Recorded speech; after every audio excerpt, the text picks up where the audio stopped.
Welcome back mga kapigi. So ngayong araw mga pigi is ano mga pigi? Nandito tayo sa ating tai ng baboy. So ayan mga kapigi oh. Yung tai ng baboy natin mga kapigi.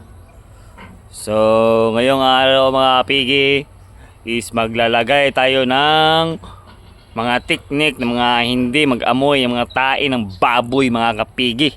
Sa ating dito sa ating mga pigi, sa ating tai ng baboy. So ngayon mga pigi, may lalagay ako dito mga pigi. Yung mga hindi magamoy yung tai ng baboy natin. So bumili ako sa Shopee mga kapigi. Ito na mga pigi, pakita ko sa mga pigi yung binili natin na hindi maamoy ng mga pitbahay mga pigi. Yan. Mga kapigi, binili natin sa Shopee mga kapigi. Isa po tong, basahin muna natin mga kapigi kung ano nakalagay mga kapigi. Chlorine mga kapigi, chlorine, isang chlorine mga kapigi.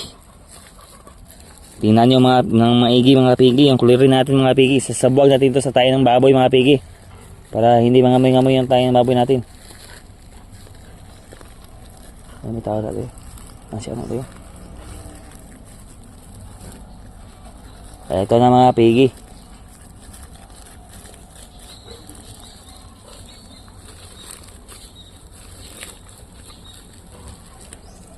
Buksan natin mga pigi yung natin chlorine.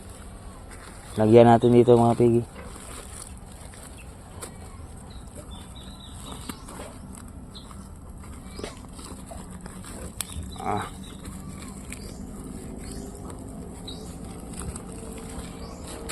Yan mga pigi. Yan ang pangatiknik mga pigi. Sabag-sabog ng mga tai-tai ng mga pigi.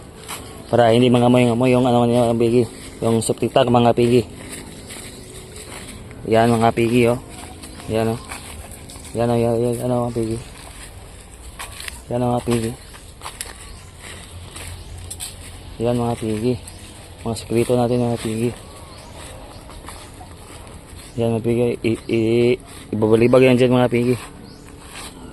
Hindi natin ubusin mga pigi, magtira tayo mga pigi, magtira tayo. Para next time din mga pigi. So ito mga pigi, sana dito ilalagay mga pigi. Yung andito tayo ilalagay mga pigi, para hindi mabasa ng ulan mga pigi. Yung sobra natin chlorine. Diyan lang yan yung butang mga pigi. Diyan. So nandito na itong mga baboy mga pigi oh. Nandito na yung mga baboy natin mga pigi. Yan. Yan mga pigi. Yan yung baboy natin mga pigi. Yan. Malaki na.